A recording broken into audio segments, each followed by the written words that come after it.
Officially made it today. November 30th marks the end of a very active hurricane season in the Atlantic. And joining me now to talk more about this hurricane season is meteorologist Nicholas Herboso. And Nick, we made it another year without a direct hit, right? A direct hit, and that is really the best news coming out of this hurricane season. We did have a really close blow with Francine, and of course that's something that we did have some impacts from.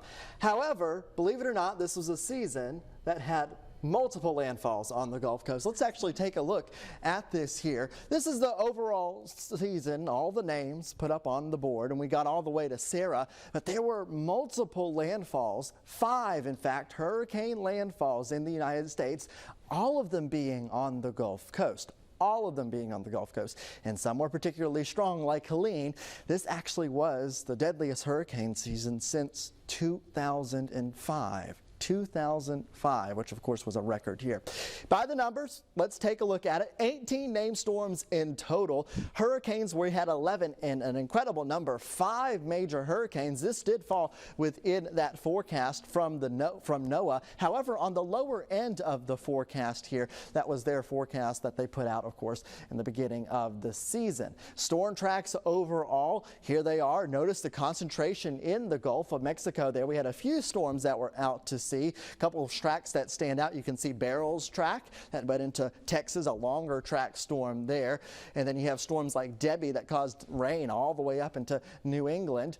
Here's our landfalls here on the Gulf Coast. And these were all of the hurricane landfalls, starting with Beryl. Then we had Francine, Debbie, Helene, and Milton. We did have 2 major hurricane landfalls as well, Milton and Helene. One thing to note, this ties us for the second most landfalls in a season. Let's first talk about Beryl. This was once a Category 5 storm.